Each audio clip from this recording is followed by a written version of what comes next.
person researching.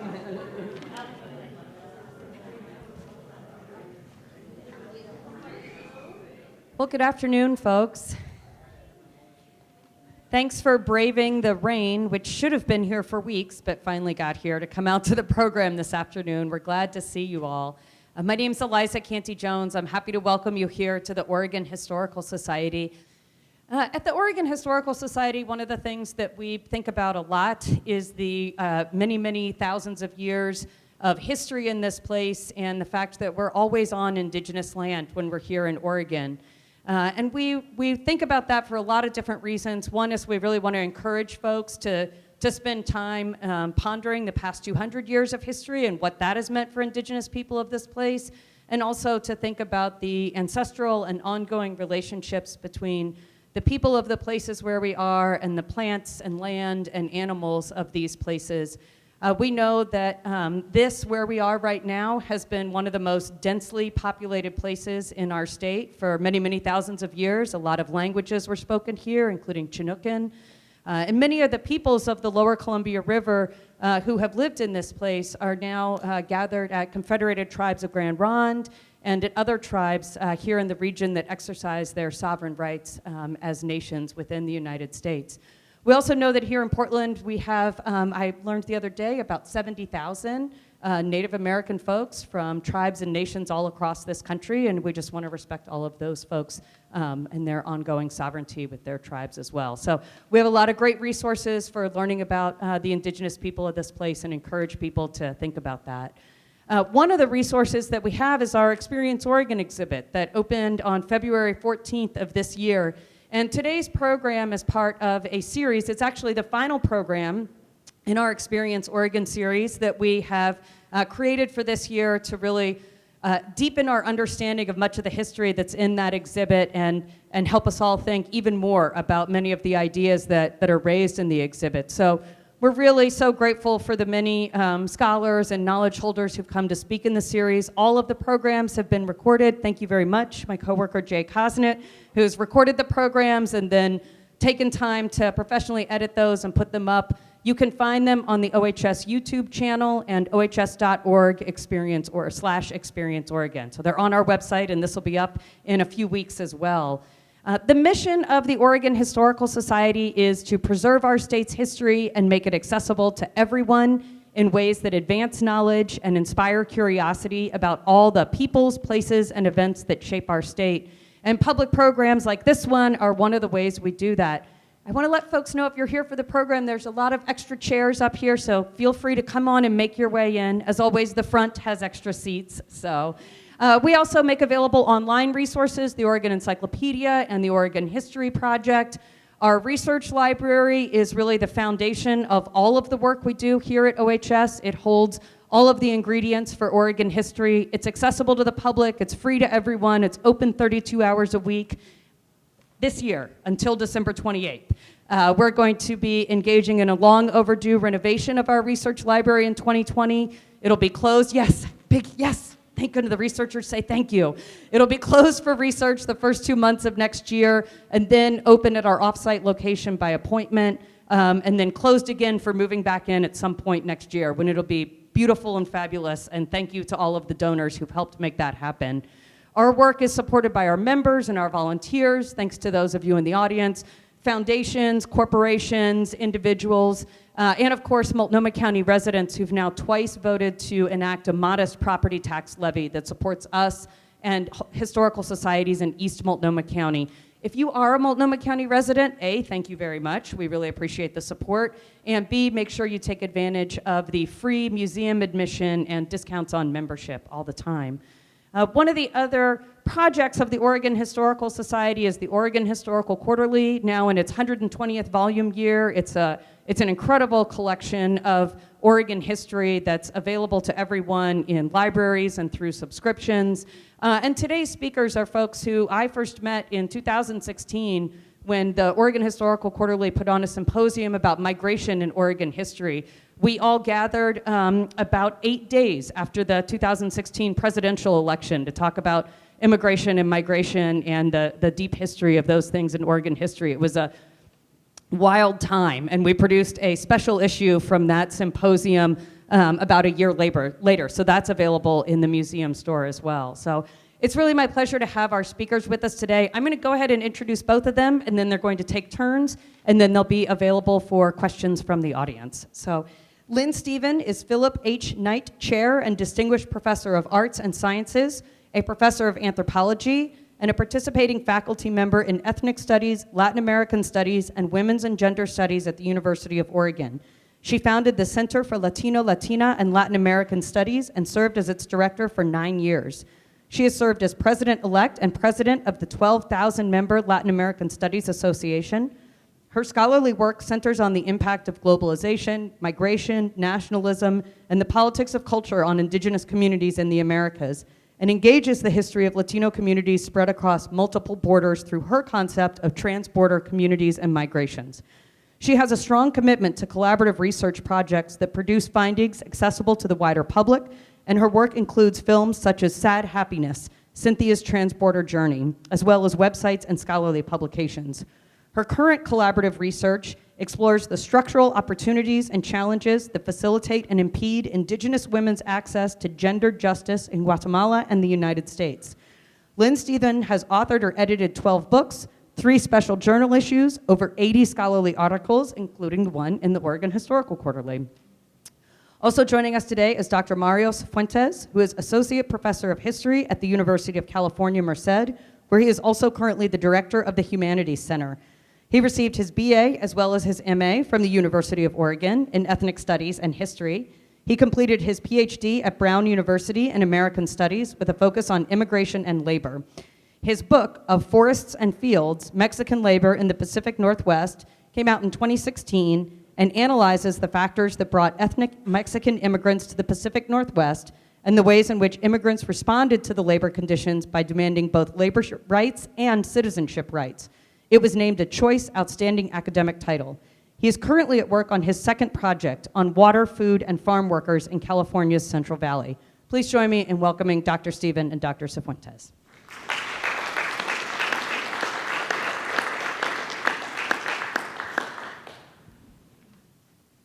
Thank you all for coming. We'll see if our technology is still working. Okay, well, I came to Oregon. I've been teaching here for 20 years. And it's been very interesting to put together this sort of context of history, politics, demographics, and organizing in the state. And just in those 20 years, so much has happened that we could be here for days and days if we were going to really go into that. Before I start my talk, I wanted to share just a few public resources.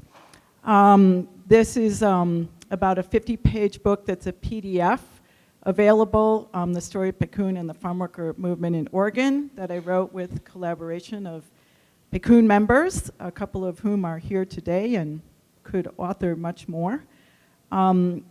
So you can download that from the Center for Latino, Latina, and Latin American Studies website under publications. We also have a book called Latino Roots in Oregon. It's bilingual. And I participate with a colleague, Gabriela Martinez, in a project called Latino Roots. And we have 17 historical panels that have traveled in many dozens of places. You can figure out how to book that on the class website. And we also teach 2 classes every 2 years called Latino Roots. And students in these classes have produced 62 different videos of Latino settlement and community stories. For example, this is one example, de Oaxaca, Oregon. This is a very interesting one produced by Romario Garcia Bautista, who is a Zapotec from Santa Ana del Valle, grew up in California, and produced this video about his classmate, Diego Vasquez, who is from Santiago Apostol, which is another Zapotec community. So there are stories, I think, from 13 different countries, from different parts of the US, different parts of Mexico. So these are resources that are all available on the website of the Center for Latino, Latina, and Latin American Studies. Okay, now we move to PowerPoint. So I'm it's fairly tiny on the screen, what I can see, and it's very big behind me, but I will do my best to manage multiple things. I wanted to provide some context about Latinx organizing, sort of in the context of 4 different things. One is US foreign policy. I'll talk just briefly about foreign policy towards Central America in relation to a particular flow of folks to Oregon. Immigration policies, then also Mexican and Central American politics and relationships with the US. Looking very broadly at shifting Latinx, we could have a whole discussion about language. The title is Latino Organizing. I'm mostly going to use the word Latinx to honor trans folks and people who don't specify their gender. It's very difficult to change every single adjective to match that, so I may go back and forth between Latino and Latinx. So those shifting demographics in the state and the US, and then something else which is very important, which is the building of Latino immigrant communities through time from different places but with different generations, and what that has meant for organizing. That's another really important sort of contextual issue. I was really happy to walk through the Experience Oregon exhibit, and there are many wonderful things wonderful parts of Native history there. My favorite part was a map that shows the reduction of Native territory through time. But I wanted to start with this map, which is the Viceroyalty of New Spain, what later would become independent Mexico in 1821, just to emphasize that that line up there that you see was the New Spain border, Spanish colonial border, and the Mexican border. And it is the border that is now, the California border. And I always like to start out reminding people in Oregon that Oregon, was in the frontera, right? It was a border territory. So what this actually means historically, although I'm going to start in the 1850s, it's completely logical that trade, commerce, and people moved back and forth and up and down through that area in the 1700s, the 1800s, and the 1900s. So the story of Latino immigration and settlement and movement doesn't start with the Bracero program in 1940. It goes back much further. I'm going to skip through these, but for me, it's always really important to acknowledge that part of the baseline of the history that I'm talking about is on the land of Oregon tribes. We heard a very nice land acknowledgement at the beginning to remind us, again, that Native peoples had and continue to have trade routes up and down the state through those borders. And like that map, were removed from having territories all over the state to very specific reservations that we may recognize today. So this is a map that kind of looks at the different pieces of the United States, what they were sort of carved out of. And we have the Oregon Territory up there, 1846, big chunk, different chunks of what was Mexico. I wouldn't use the word ceded.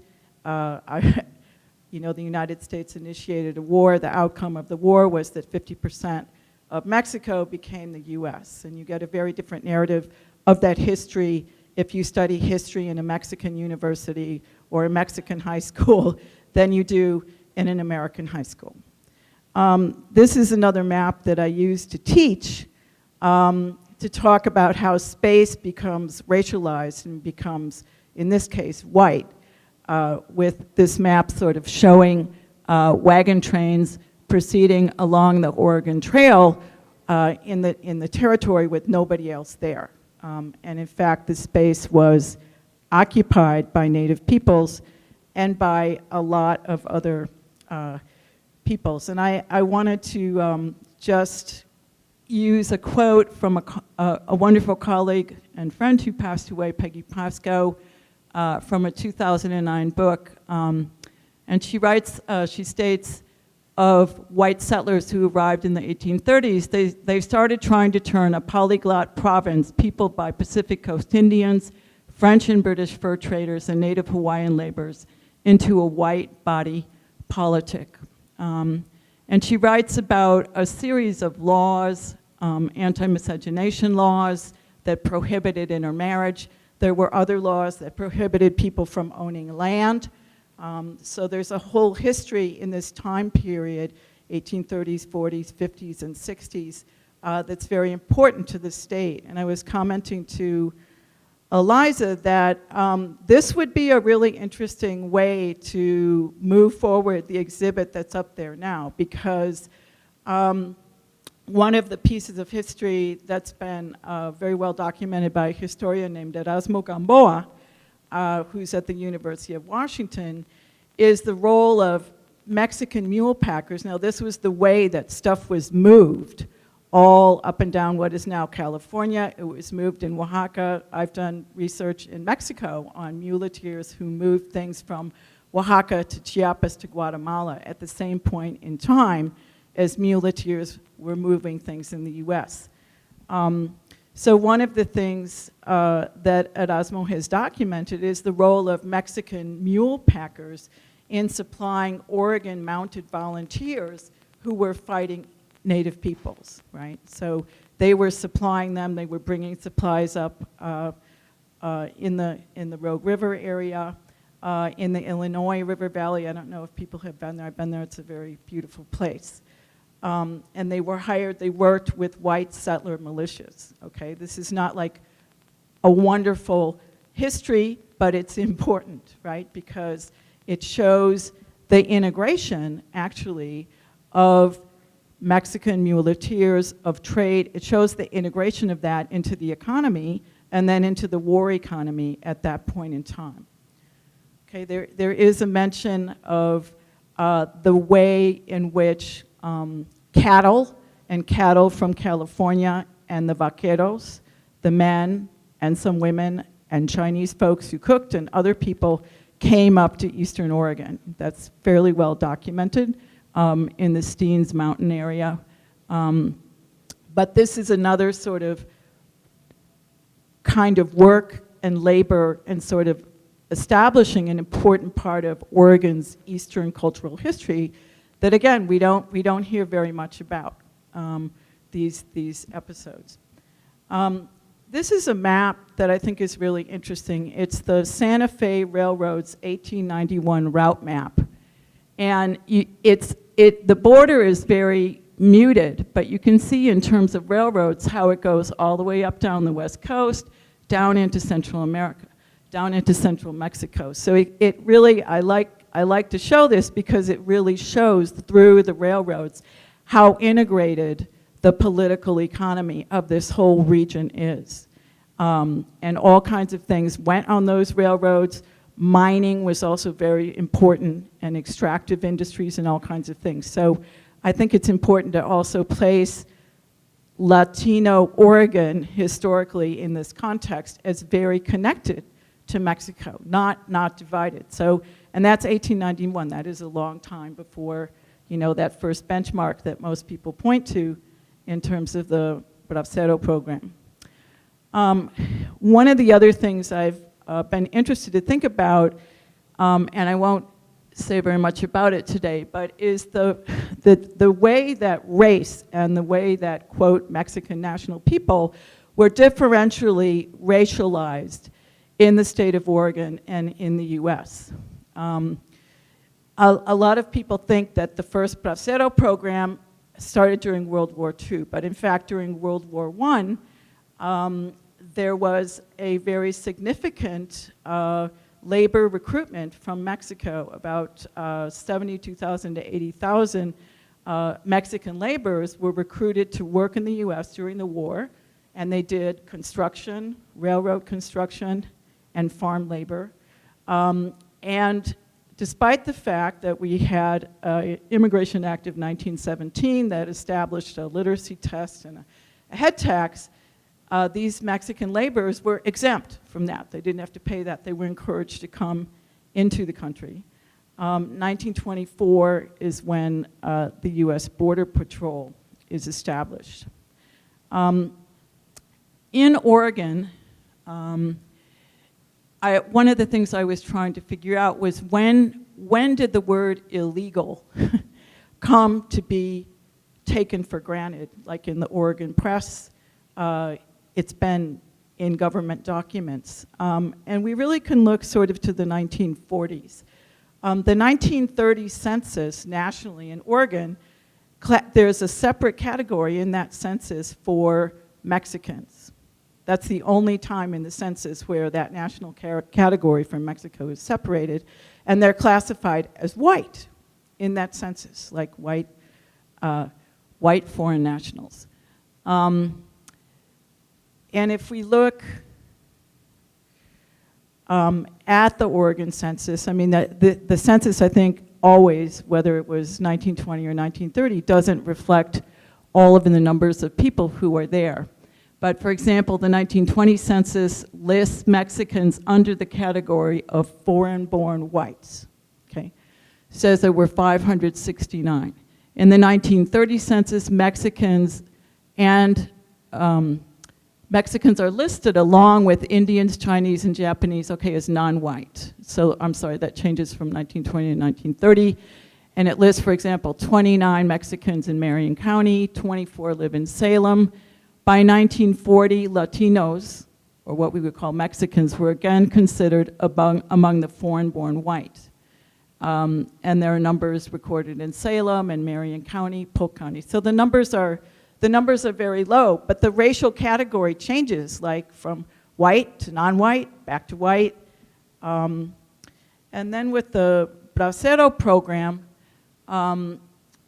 we see in Oregon, between 1942 and 1947, that is when Oregon participated in the official Bracero program, where the government actually paid for transporting people and moving them. After 1947, growers had to pay for that, and the numbers of growers in Oregon that contracted braceros went way, way down.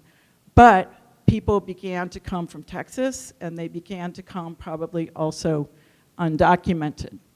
And for example, in 1949, there were 20,000 Mexican nationals who received contracts, and more than 87,000 arrived unauthorized. And these are just a few headlines. This actually came from the PCUN archive, which is now at the University of Oregon Knight Library and Special Collections. And you find these these sort of headlines of Mexican aid in saving hops or saving many different things. The farm labor camps end in 1947. And then this is a headline, I think, from 1950 or 51. But just in that very short period of time, we have Mexican laborers saving crops and doing great things. And then by 1950, to being detained, deported, and in this headline, being labeled as, quote, wetbacks, unquote, and arrested. And there are lots of headlines like this. So that's a very kind of important period, I think, in Oregon in terms of understanding a shift, at least in the media, in terms of how Mexican workers are characterized. This is a map from a book that I have called Transborder Lives, Indigenous Mexicans in Mexico, California, and Oregon. And I look at sort of two indigenous populations, both from Oaxaca, one is Mixtec and one is Zapotec, and sort of map out their migrations. This is a Mixtec community, San Agustin Atenango, that has quite a few people living and have been living in Oregon for several generations in Marion County and Woodburn and Albany and Salem. And many of those folks migrated internally in Mexico in the 1930s. They went to Veracruz and harvested sugarcane and oranges. Then they went up to Sinaloa. Then they went up to Baja California, and then they crossed the border and came to a lot of different places. Now, what's interesting in both of these communities, they also have people who were braceros. I don't have this on the map, but in the same community, in the 40s, 50s, and 60s, there are people who worked as braceros, and who also settled. So you can kind of see the progressive movement from the 1970s and up to Oregon. So by the 1980s, here, the labor pool for farm workers included a lot of indigenous Mexicans from Oaxaca and Michoacan. And we also start to see refugees from Guatemala and El Salvador from the civil wars there who sought refuge in the US, including in Oregon. And I'm going to connect that at the end because we have quite a few new refugees, I call them, because they're fleeing conditions of violence from Guatemala, in particular in Oregon. We have 6,000 pending, mostly asylum cases, right here in the court, not too many blocks away. And half of those, 3,000 of those, are Guatemalan, and most of them are indigenous. And they're here with their families. So those 3,000 cases represent not only individuals, but children often or other relatives. So one of the elements that we have to think about is US foreign policy, conditions in other countries that drive people here, but also the connection that the US has to creating those conditions. So a lot of the recent flows that have been coming from El Salvador, Honduras, and Guatemala are connected to conditions that started in the 1980s, for example, with US foreign policy. The United States supported Salvadoran and Guatemalan militaries. President Reagan declared, he was going to roll back communism, which was almost at our door, and began a sort of national security doctrine now called Homeland Security that really, it centered on fighting communism. Now it centers on fighting terrorism and criminalizing people coming over the border, both from Mexico and from Central America. But that is a part of the context in 1980. Now that same president, helped to pass IRCA, the Immigration Reform and Control Act, which is also very, very important in the number of people who could settle in Oregon. PCUN and some other organizations were involved in helping farm workers and others to receive what's now known as amnesty and to file for legal residency, citizenship, and then also bring other members of their family legally. So this has been a very important sort of piece of US immigration legislation that has built additional layers into immigrant communities in Oregon and elsewhere. Recently, if we look at, for example, I've been working with Guatemalan refugees and families. I do a lot of expert witnessing in asylum cases, both for people here in Oregon and other states based on my research. But while we could have said, that significantly, we have a very significant part of our Latino community that is Mexican that's settled out, that has dropped a little bit in the past 8 or 9 years. And so we're getting other kinds of diverse populations here. We're getting more Guatemalan folks. I don't think anyone has a real number for the number of Guatemalans at this point, but that's just my guess, 15,000. So this is sort of growth in the total share of population heading up to about 14%, and sort of Central American population becoming a more significant part of that. So one of the things that is really, I think, important to understand in the different kinds of organizing that has been happening is how indigeneity is understood, but also different kinds of diversity. So within those national groups, there's a lot of diversity. There are probably now about 2 million indigenous Latinos in the US. Mexico has 60 different indigenous languages that are still spoken. Guatemalan has 14 or 15, depending on how you count that. And we have, this is a guess, but I would say about at least 40,000 indigenous farm workers in Oregon, and maybe more. There are people here who might have a better count on that than me. And we have 14 or 15 in different indigenous languages just between Mexico and Guatemala spoken here in Oregon, in addition to the native languages of our 9 federally recognized tribes and unrecognized tribes.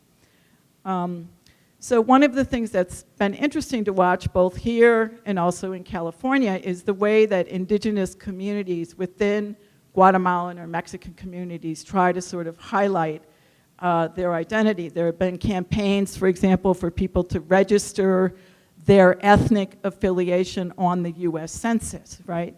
Now, why would you do that? So that you can get translation services in hospitals, in schools, in police, in courts, et cetera. And the Oregon Law Center here in Oregon in several different branches trains translators who work in these different contexts. Let's skip that. And this is just an example. This is from a conversation I had some time ago with Valentin Sanchez, who's a community educator and a paralegal at the Oregon Law Center in Hillsborough. And it was a conversation about the experience of being indigenous and how that works inside of a Mexican immigrant community. And I think this was an example from Woodburn. He says, well, I think the only way to decrease discrimination among ourselves is to learn who we are. I'll give you an example and disseminate this information to the mestizos and larger community. I'll give you an example. Here, there are a lot of indigenous people. We know that there's an annual Fiesta Mexicana, and we all go to the fiesta. The only things that we see are mariachis, which are supposed to be a representation of all Mexico. There are no other examples of what else exists in Mexico. So with other people, he's organized other things, and now since 2009, there have been Guelaguetzas in Oregon. Guelaguetza is a sort of pan-indigenous festival from the state of Oaxaca where different ethnic groups share music, banda, dancing, food, and all kinds of things. So it's a way to sort of complicate and diversify the celebration of being Mexican.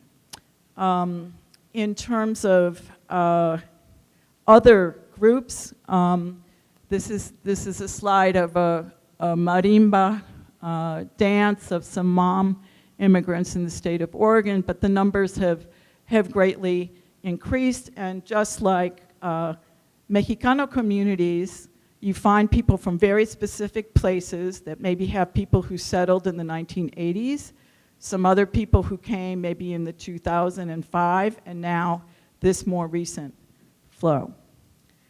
I want to just talk about a couple of other recent policies that have influenced organizing, and then I have a few slides sort of very generally talking about different kinds of organizing, and I'm going to stop and turn it over to Mario. So one of the sort of really, I think, more recent important policies or attempted policies was the what's commonly known as the Sensenbrenner Bill in 2005. That now it was really scary to me reading this because I feel like, wow, that list of things on there, a lot of those have happened. So criminalizing anyone known to be undocumented, mandating employers to verify undocumented workers' legal status through electronic means, 700 miles of fencing, making it harder for legal US residents to become citizens, and broadening the definition of smuggling to include anyone who helps an undocumented person. So this resulted in a lot of protests in 2006. Nationwide, in Oregon, there were student walkouts. There were a number of very large marches that happened in the state that galvanized a lot of organizations. The other, I think, very important recent development is, first of all, the creation of the DREAM Act and its promotion by a lot of young activists. It never passed the Senate, but then the creation of DACA by executive order by President Obama, which galvanized a lot of student activists, including on my own campus, the rescission of DACA and the very recent oral arguments in the Supreme Court, it was last week, that we'll hear about, also have galvanized a lot of organizing. Okay, so this long demographic political history, how is this reflected in the kinds of organizing that we've seen in the state through time? If we look at some of the early organizations, they're focused on farm labor and living conditions, such as the Oregon Council of Churches and the Migrant Ministry. And this was basically Anglos, this is white people organizing for Latino farm workers, okay? The focus becomes slightly broader, let's say in the 60s and 70s, to adult education, vocational training, daycare, health services, and we have the Valley Migrant League, formed in 1964, but in 1970 it's taken over by migrant farm workers. They changed the requirements of who can be on the board. So for me, this is like kind of a landmark. This is something to pay attention to historically when that happens. We also have Oregon Rural Opportunities. We get the establishment of clinics. We see support for the UFW table grape and lettuce boycotts happening here. Some work against, I would say, bad collective bargaining bills by the Chicano United Farm Workers of Oregon, visitors by Cesar Chavez. And then we see sort of the importance of Chicano movements, both in this state and other states, and education and activism that is happening in educational and community spheres. For example, the foundation of the Colegio Cesar Chavez in 1973 that functions for 10 years, and it graduates more Chicanos in 1977 than my own university or OSU, which is another quite amazing statistic. And two of the founders of PCUN, Cipriano Ferrell and Juan Mendoza, attended this colegio. We see a lot of immigrant rights organizing in response to INS raids and stops. And we have the foundation of the Willamette Valley Immigration Project, and one of the founders is here today in the room, Larry Kleinman. And that is the precursor organization for the founding of Pineros y Campesinos Unidos del Noroeste, our farm worker union that I think you'll hear more about when I stop. And one of the things that's very interesting about PCUN is they spun off a lot of other organizations. I mentioned their work in 1986. We see Milagros Theater forming in 1985. And this is when you start to really log a lot of cities and towns having different kinds of Hispanic, Mexicano, Chicano celebrations, Latino fiesta. You begin to see some of that. Okay, Reina, I'm going to thank you here. This is your slide.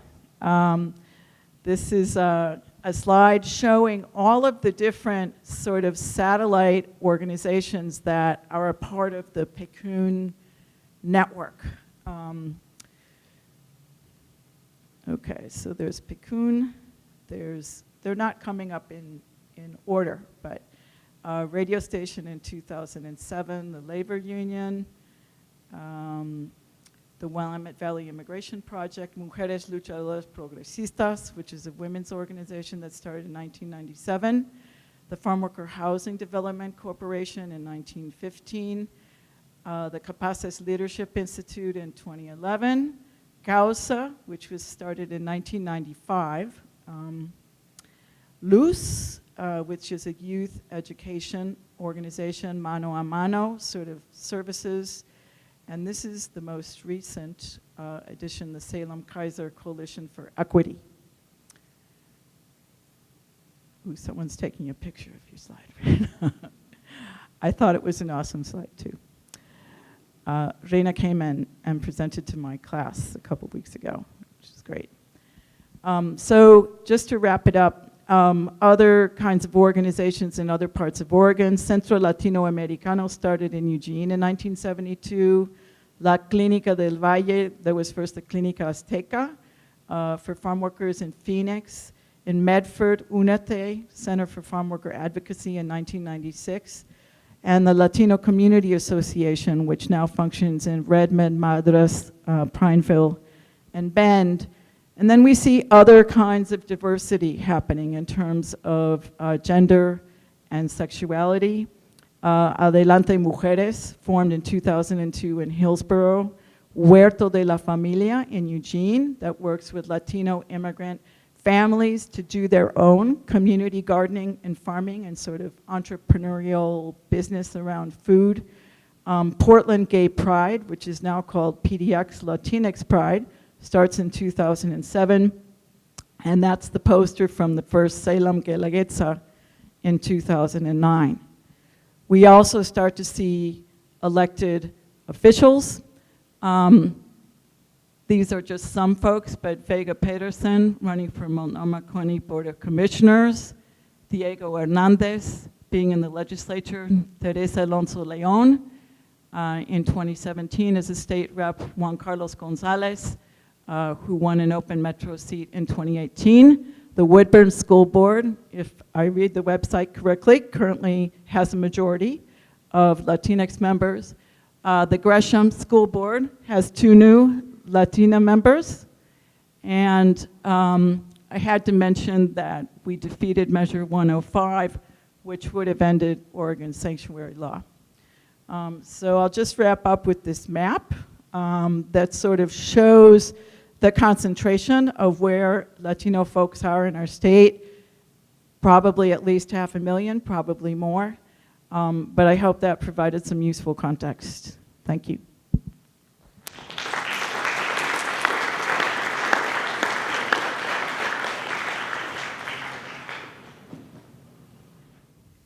Thank you, everybody, for coming today. I thought a lot about what I was going to say today. I give this talk to lots of different kinds of audiences, but the thing that kept sticking out to me was grounded in this place, and this idea of grounded in this place. And so I really wanted to talk a little bit about how I came to the project, how I came to my dissertation, which eventually became this book, which unfortunately is not in the Oregon Historical Society bookstore. But you can buy it wherever books, right? It's sold out, that's good news. But I really want to talk about how I came to that project, and there's people in the audience today that were responsible, or partly responsible, for how this comes about. But I usually, when I do community talks, there's usually people in the audience who came from similar backgrounds that I came from, similar places that I came from. So I really want to focus on what brought me to this. From the very beginning, growing up in Eastern Oregon, I grew up in Ontario, Oregon. I was born in Nampa, Idaho. My parents were migrant farm workers, and we worked all around the Northwest in sugar beets and onions, potatoes, watermelons, orchards, apple orchards.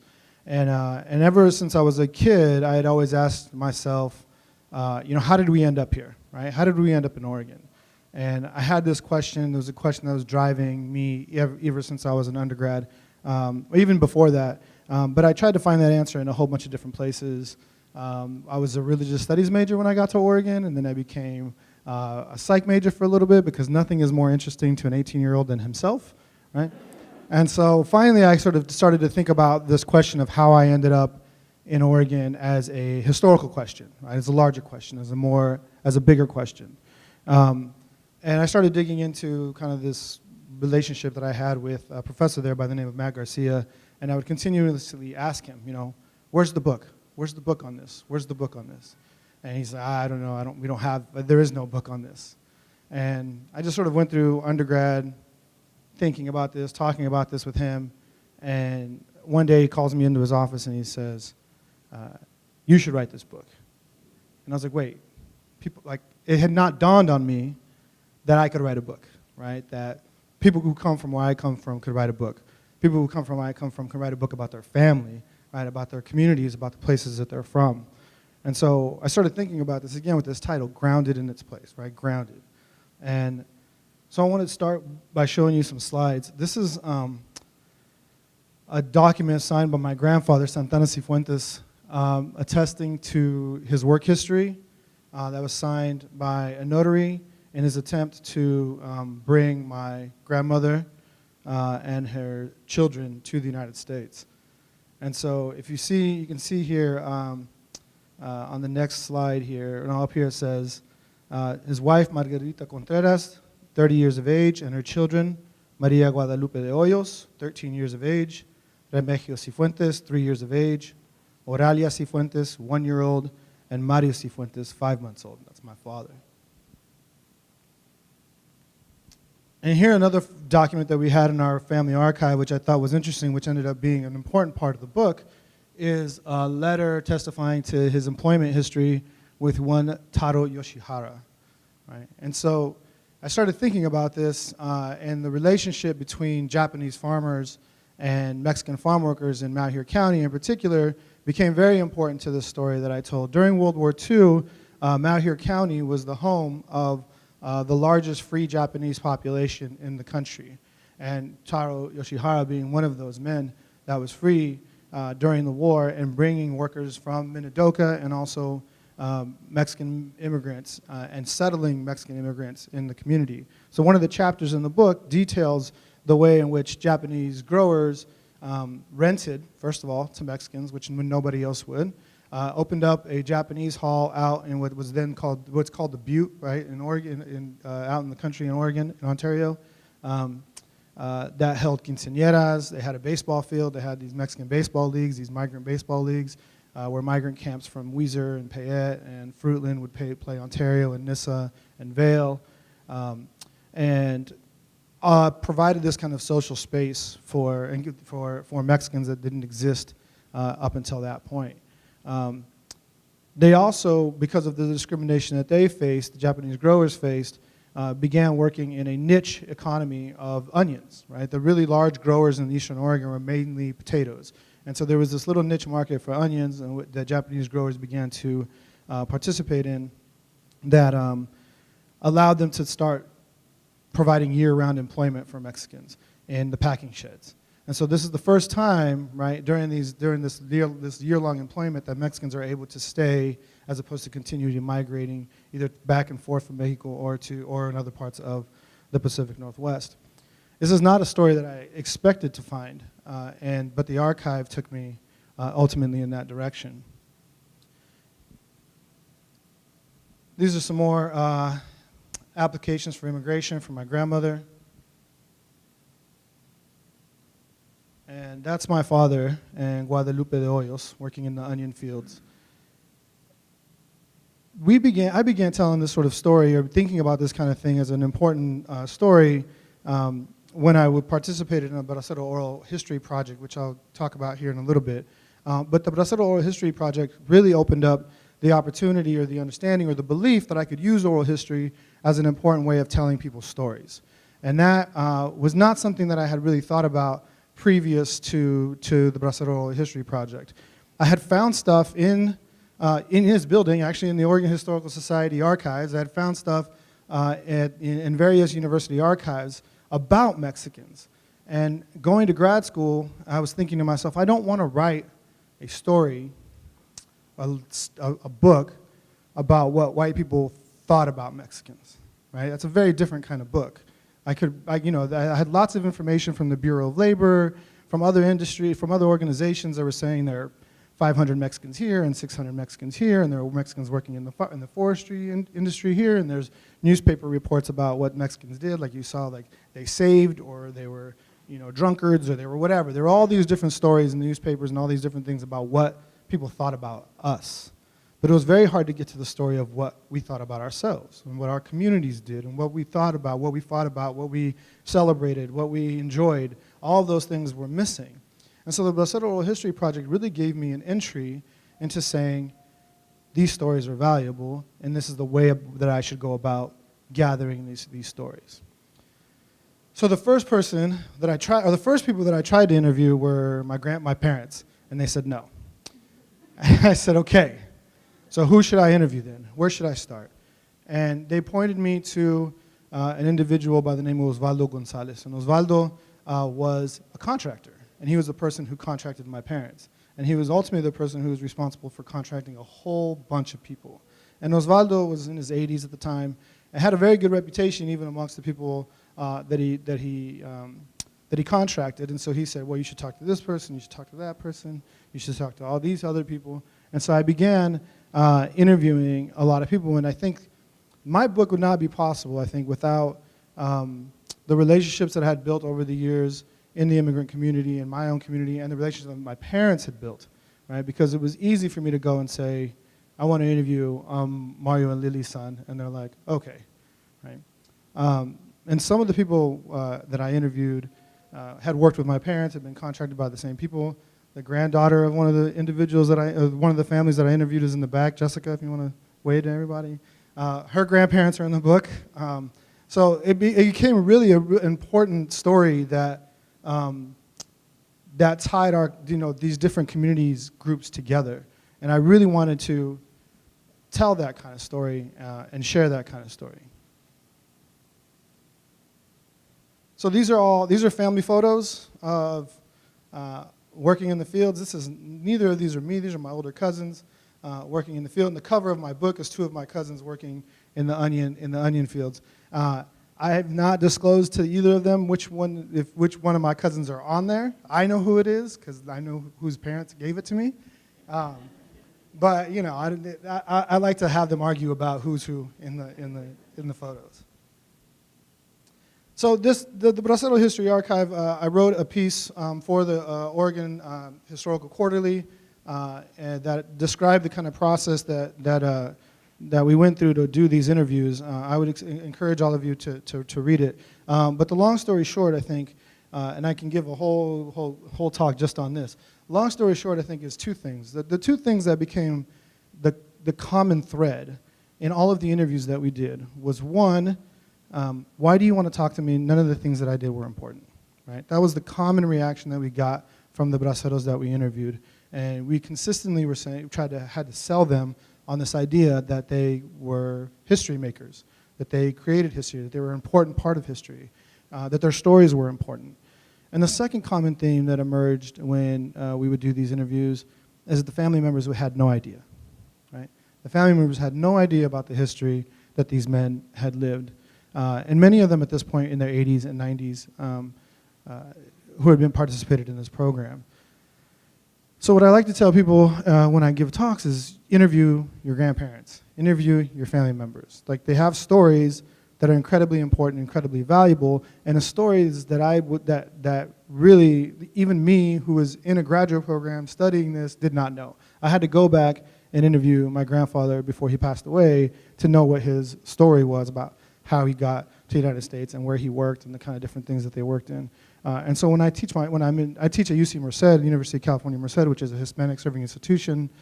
Over 60% of my students are Latino and Latinas. I have to tell them, like, go interview your family members, right?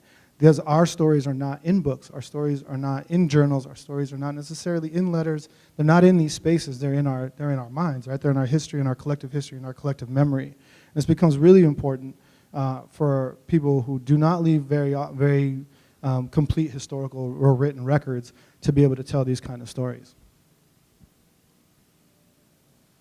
So I think Lynn did a lot of the work here already for the Bracero program in terms of what it was and how it operated. The one thing I would say is that it was justified as a relief, a labor shortage relief. Right? That's how it was justified during World War II, and of course at the end of the war, the program continues well into the 1960s. And in reality, the Bracero program and all guest workers, all guest worker programs that operated before and after, it's really about two things, right? Cheap labor, right, and not having to accommodate that labor, right? So it becomes about, can we pay these people as little as possible, right, and can we get rid of them when it's over? That's what guest worker programs are, right? Vijay Prashad, American Studies scholar at Trinity College says, we want your labor, but we don't want your lives, right? And that's how the Bracero program operated. And that's how many of these guest worker programs operate. Even today, the H-1A, H-2A continue to operate under those conditions. The process of becoming a bracero, Lynn talked a little bit about the process of racialization, and we see that very clearly in the bracero program with the treatment of brown bodies and Mexican bodies as foreign and as diseased, right? And so at the border crossing, at the point of contracting, They do a number of different things to braceros. One this is an X-ray on the left for tuberculosis, right? Examining people for tuberculosis, and on the right is what they would call they called it a constitution check. And so people would walk by the braceros and physically grab them, hold them, squeeze them, including their buttocks and their genitalias, to see if they were fit, right? If they were healthy, if they could find any signs of illness through this process. They also would do this thing called a hand check, right? And so the braceros would show their hands to an inspector for signs of calluses and wear, right? And if they lacked those, then they were not allowed to come into the program, right? Because the idea would be that you're trying to sneak into the United States through some other surreptitious means by pretending to be a laborer. And so the braceros would often tell us about these stories of the hand checks. And they knew that the hand checks were coming. So I interviewed one guy, Nacho Jimenez, who worked in Mexico City, from Mexico City, was not a farm worker, was not a peasant, but he wanted to come to the United States. And he said that for weeks he was rubbing rocks across his hands so that he would develop these calluses so that he could come into the United States. The final sort of process was the fumigation, right? They would spray the men with DDT, which of course we now know is a carcinogen, in order to ostensibly delouse them. And so this is a very humiliating spectacle that they have to go through. And the braceros, when they would tell us these stories, we interviewed over 800 braceros in the span of 3 years, and almost consistently the stories were the same about the humiliation and what they felt going through this process. And all of them, to a T, would say, we had to do it. We had no choice. We had to go for our families. These are photos of the bracero camps in Oregon. One of the things that made the program in Oregon different from programs across the rest of the country was that braceros were employed heavily in the railroad industry during World War II and in the post-World War II era, which was technically illegal, right? This was illegal in terms of the contract that they had signed, and yet they were put to work in railroad work in the United States. This was the men that I interviewed that were on the railroad told really interesting stories and very unique stories. They got to see a lot of the state in ways that other braceros didn't. They interacted with a lot more. They were less isolated, right, than a lot of other people in that sense. But at the same time, they were extremely isolated working on railroad tracks. And so having them describe the work that they did and the relationships that they built and where they slept, even right in boxcars in the cold, sounded like just back-breaking, horrendous work. And I asked them, well, why did you do this work instead of skipping out on the contract? And they're like, well, actually, they paid really well. So railroad work ended up paying much better than some of the agricultural work that they were involved in. The last photo, the bottom photo, is a really interesting story because I interviewed a bracero who told me a story about a Mexican Independence Day holiday that they had celebrated. And he told me, we had this party and we pulled down the American flag and we raised up the Mexican flag. And I was like, what? There's no way they let you do that, right? And I was thinking in the back of my head while I'm doing this interview. And sure enough, as I'm looking through the collection at Oregon State, I find this photo where they're raising the Mexican flag at a labor camp in Medford, and I was like, this is the thing that he was talking about. This is amazing. I actually found it, right? And so that led me to think about other stuff. I said, okay, I'm going to go back to these interviews, right? I'm going to find these interviews, and I'm going to start combing through the towns that they talk about. And so I started finding, these little towns, and of course my town came up, Ontario came up, and so I said, here's what I'm going to do, right? The Oregon Historical Society or whatever, the University of Oregon, they don't digitize these small town newspapers. They're not really available. I can't search them. I have to go to them. And so I would start going to these small libraries across the state, and I'd start asking them, I was like, hey, do you have newspaper clippings from the 1940s? And they're like, yeah. And they bring out these big old bounded volumes of the actual newspapers that have been cut out and pasted into these things. And so, for those of you who are thinking about doing this kind of work, these little libraries are gold mines of information, right? They're gold mines of stories that unfortunately are becoming less and less available. And I encourage those of you, and if any of you who are maybe in like, any kind of nonprofit organizations, to think about maybe writing grants to digitize some local archives. I think that becomes especially important. So fast forward all that, right? So the Bracero Project, which I spent most of my undergrad career, or most of my graduate career working on over the summers, was sponsored by, we had a $1.3 million grant from the National Endowment for Humanities with us, the Smithsonian, and UTEP, the University of Texas El Paso's Oral History Project. And what that did is it really opened up my mind about what was possible in terms of doing the research, right? And it really opened up the idea of doing oral histories. And so I began to do oral histories, like I said, with my parents, with family members, with other farm workers that I knew, and then I came to the story up to the 1970s when we started to work on PCUN, right? And so PCUN was sort of the big, to me in sort of ways, like PCUN was always the end goal, right, of this whole project. And I was like, okay, the PCUN stuff will be easy, right? Because Larry's laughing, we're both laughing. The PCUN stuff will be easy because, people write stuff down, they have archives, it'll be, but how do I get to it, right? How do I get to that story? And then, so I started to interview Larry, Ramon, people in PCUN, and it became clear that this is where the story kind of started, right, for Oregon, right, is Colegio Cesar Chavez. Now, the Colegio became, I think Lynn mentioned it, but the Colegio really became this kind of meeting point, this kind of gathering point for activists who were kind of, maybe disenfranchised with traditional education. So Ramon, drove down from Seattle to come to the Colegio. Cipriano, who was originally enrolled at the U of O, left the U of O, came to Colegio, and there were a whole host of like other political activists at Colegio, which I think really started to influence, or really, you can really see the influence of that moment on PCUN as an organization as it grows, right? Because it's thinking about, the elections. In the 1980s, they're thinking about the elections in Central America. They have this sort of global view. They're thinking about capitalism. They're thinking about all of these different things as opposed to just sort of traditional labor organizing that was happening, for instance, in the United Farm Workers. And so the Colegio really becomes an important history and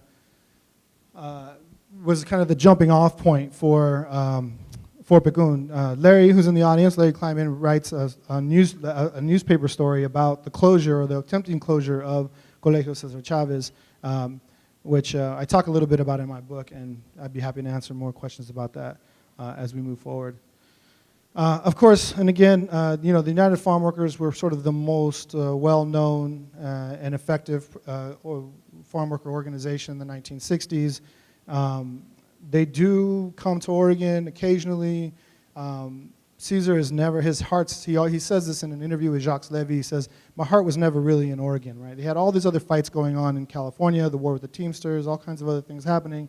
And in some ways, he felt terribly distracted by what was happening in Oregon and other places, Arizona, Texas, etc.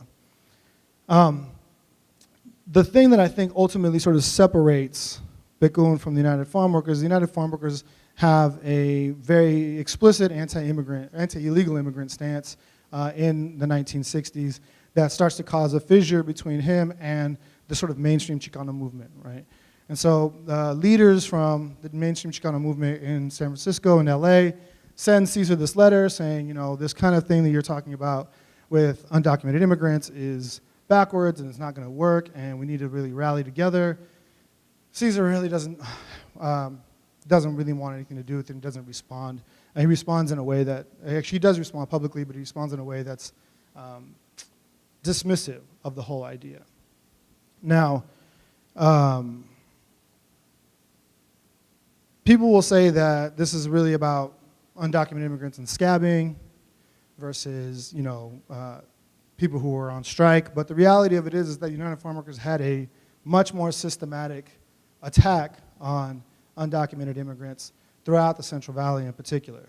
And so this, from the Fresno office, for instance, is a file of so the staff of the Fresno office and the United Farm Workers would spend time documenting their calling of the INS on undocumented immigrants. And so they would call the INS, they would tell them where undocumented immigrants were living, where they were staying, where they were working, and try to get them deported. And then they would have responses like, well, this is what the INS did. This is what they said. Bartlett said the address was unclear. Bartlett said the address was correct and they would check it out. And then 2 months later, Bartlett said they had conducted a raid there but only caught 6 illegals. The patrol had not been back since. 5 days later, Bartlett said they had not done anything since the UFW last called because of Labor Day weekend. I mean, there's files this thick, right, of the different kind of work they have done, they were dedicated to. And so to me, right, this is what really ultimately sets, here's another log of the United Farm Workers and their calls to Border Patrol. So they were logging them, right, over and over and over again. To me, that's what ultimately set apart PCUN from the UFW. And what made PCUN successful, right, or what was then the Willamette Valley Immigration Project, is that they couched all of their organizing efforts within this concept, right, of organizing everybody. Now, one of the influence of that was Ramon's work with CASA, right, which was an organization based out of LA whose motto said, with or without papers, immigrants create wealth, right? They create the wealth. And so that you can see kind of that direct intellectual lineage to the Willamette Valley Immigration Project.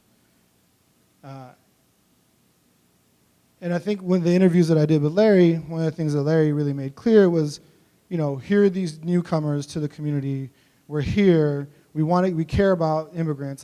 How do we want to organize immigrants.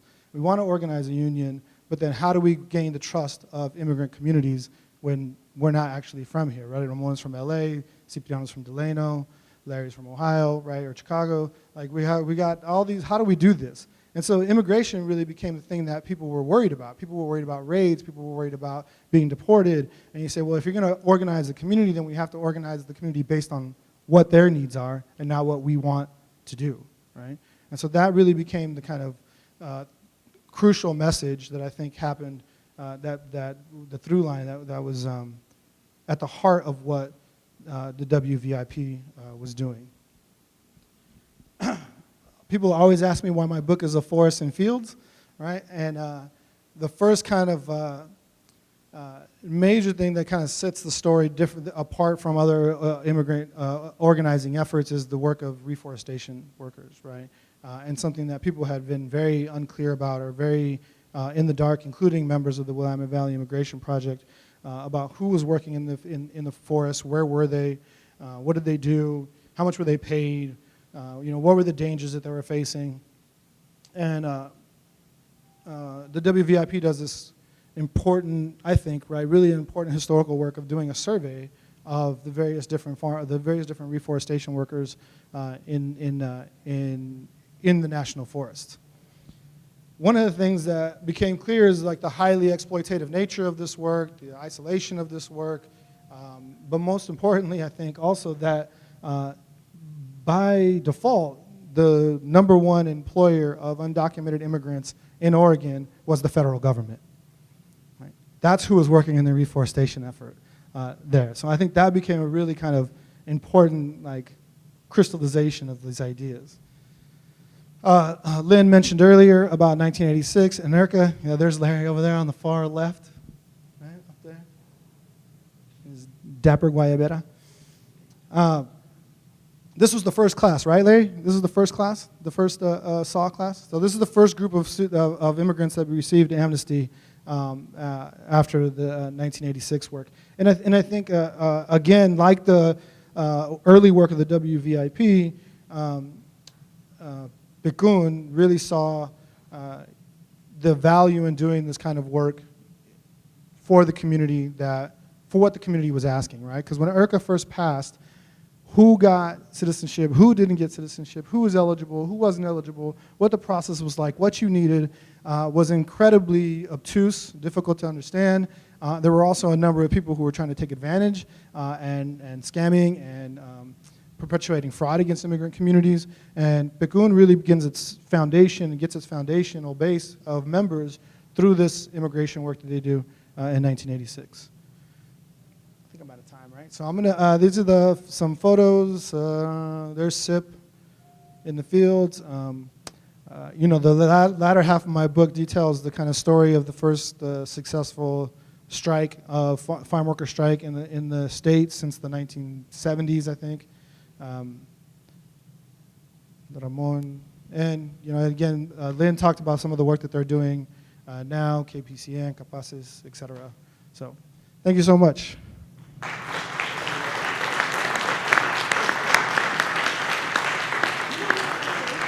don't have to leave? Is there anything else you want to say before we open the question? No, I think that. Okay, it's your turn. Who has a question? I'll bring you a microphone. There we go. Okay, you're next.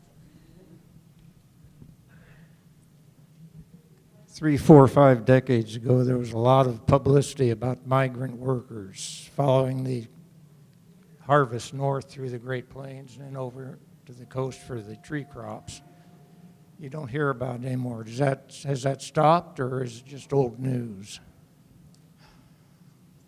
Well, I mean, I think two things are happening simultaneously. One, I mean, mechanization has certainly had an effect on the number of laborers that are working in the United States in specifically, yeah, right, and specifically in agriculture, right.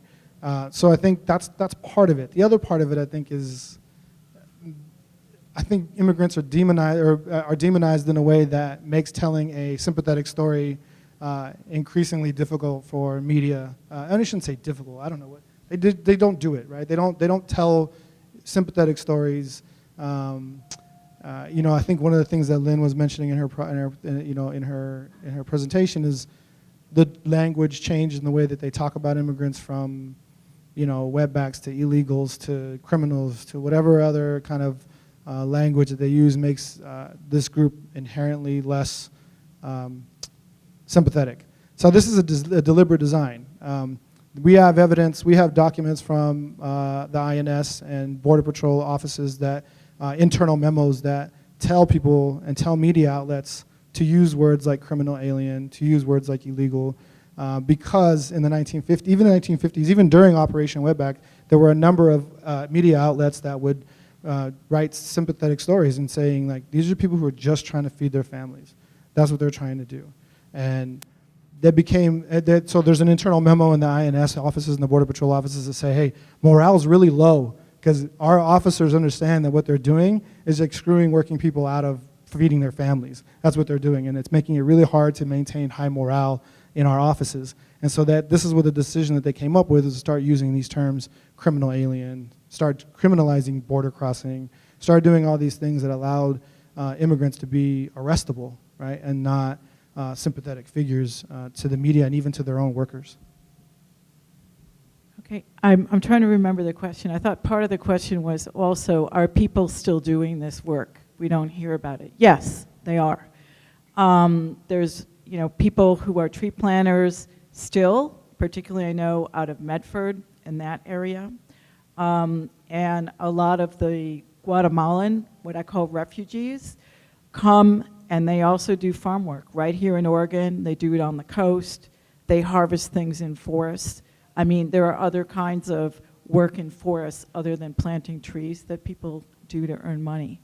We still have 100,000 farm workers here in Oregon, probably more. We also have people who move. I don't have the current figure for California, but yes, folks are still doing that work. It's still invisible. We still don't think about who creates the food that we eat. And we think that when we eat organic food, labor conditions were probably better. Well, not necessarily. So there's a lot of, you know, both national but very specific information that I think probably just doesn't get out. recently at the University of Oregon, we have something called The Common Read, which is a book that everybody reads, and everybody read a wonderful novel called Under the Feet of Jesus by Elena Maria Viramontes, which is about, it's a novel about farm work, but I actually thought that was one of the best ways to make visible that work now and historically, you know, at the university with students, was through having everybody read that book and bringing that conversation back.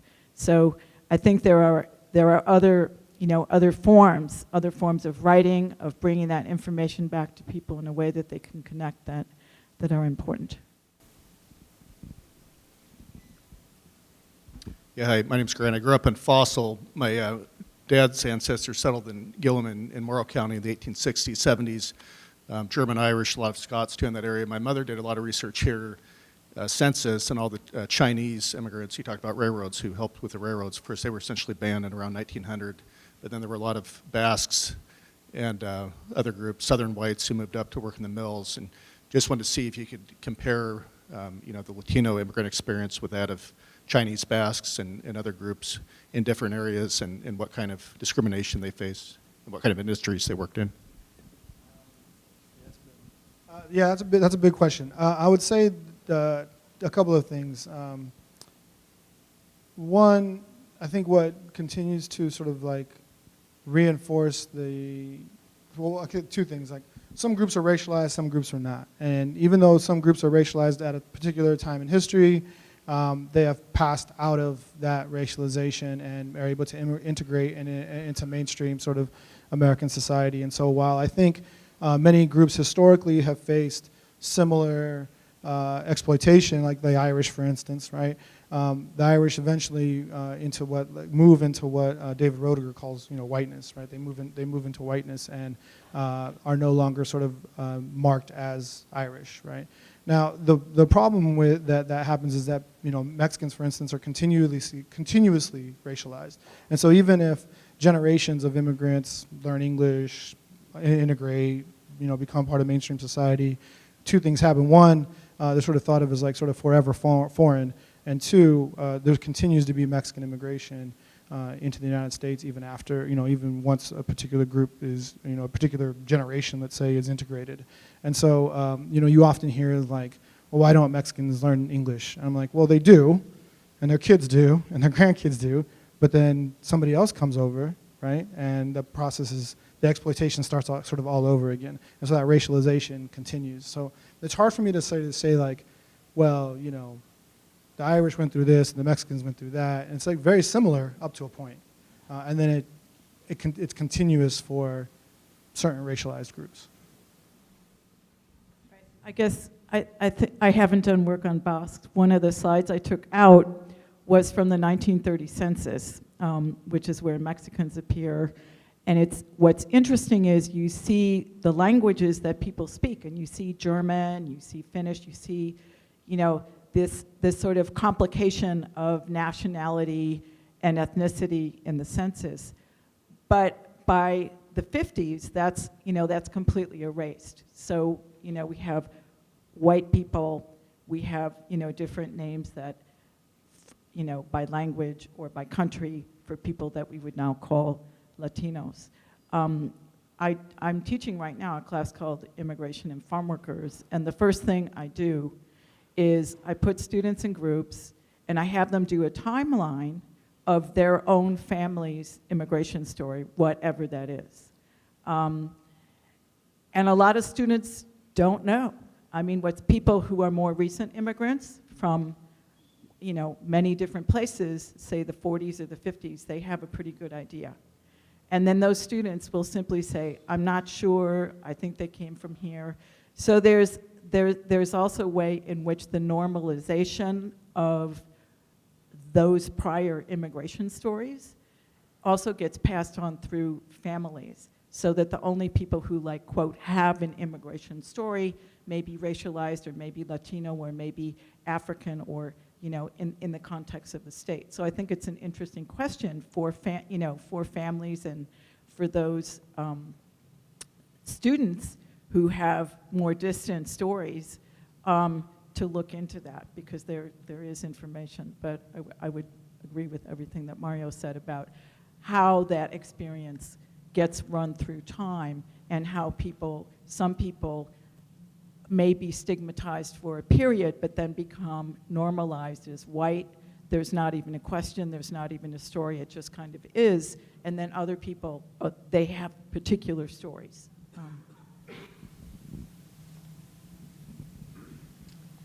I'm wondering if you could speak to the proportion of women who migrated to Oregon, and were there certain professions, for example, domestic work, that perhaps attracted more women or not? So it depends on sort of what timeline we're talking. The Bracero program was exclusively men. Women were not allowed to sign contracts or to come over and work.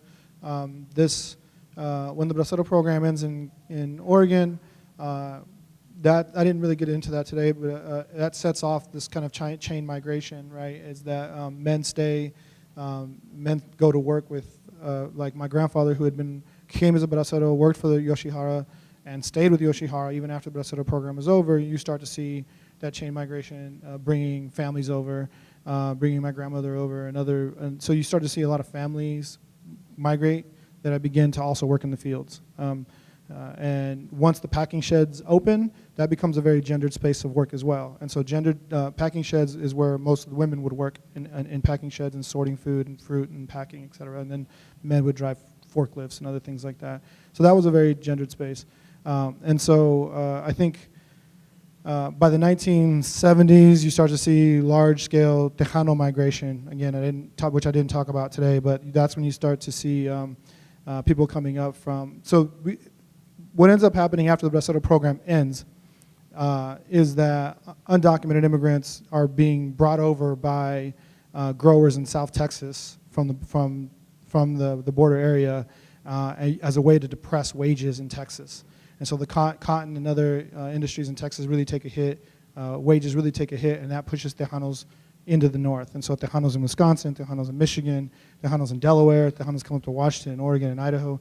And these are really family laboring units. And so everybody that I interviewed and everybody you talked to, like, that I know about, like Tejano communities, the women worked primarily in the field work or in sheds. And just to connect to that, also women started a lot of businesses.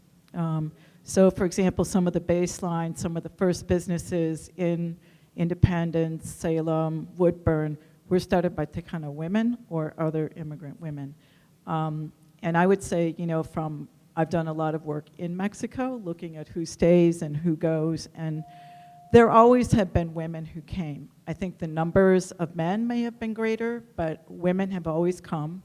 They have always worked in a variety of professions. And what happens a lot is people have a nursing degree, they're a teacher, they're a professional in Mexico or Central America or wherever they come from. And when they come here, that credential doesn't count. So someone who comes as a professional, in order to survive or be able to pay to go to school, does other kinds of work, like working in a cannery, working in fields, working in a restaurant, whatever that is, but with the idea of regaining their profession. And very quickly, in the communities that I've worked very closely with who've been in Oregon for many generations, women are going to school, women are executive directors of unions. So there's, what's really, I would say, amazing now, I guess it was the week before last, there was a wonderful event celebrating Ramon Ramirez and his legacy, and looking around the room at the leadership of PCUN, its affiliated organizations, even politics, the number of Latina women, who are in positions of authority and power it's amazing, and it's like a 180-degree change in 20 years. And those are the, daughters, granddaughters of some of the folks who did some of the very early organizing or who came. And in terms of Central Americans, There was no gender discrimination, in terms of the violence that happened in Guatemala, which is the case I know best, in El Salvador. There was no discrimination of terror, of rape, of genocide for women or children. So women fled in equal numbers from El Salvador and Guatemala in the 1980s, came through Mexico, tried to get asylum, and settled here. So in those populations, you do have equal numbers of women who also worked in fields, worked in canneries, worked in these different ways, and founded businesses. And in the flow of people coming now from Central America, it is a majority of women with children and parents, fathers with children, who are here. And they come, last year I lived in San Diego, and I volunteered at a shelter, rapid response shelter that processed, 18,000 people in about 6 months, families. I also spent some time in Tijuana in shelters where people from the famous caravan were, and other people. And I talked with young men and young women, and there were mechanics, and there were people with professional, and very skilled labor, and they were fleeing, and they brought that with them, and that's who we have. So even in very recently, people who came to Oregon 6 months ago or 10 months ago, there's a lot of women and people with a variety of different kinds of backgrounds. Before we move on, I wanted to highlight, because you mentioned the restaurants and the cooking. But Jessica, like I said, I interviewed her grandmother and her grandfather out there in the back, Graciela Machuca. And Graciela began working in the packing sheds and really got her start by cooking food at home and selling it at work. And then she eventually got a loan from a Japanese grower to open a restaurant. And the Machuca restaurant was part of Ontario and Ontario culture for a long time. And so that's that's a great example of sort of how women made do with what they had and how and really made lives for themselves.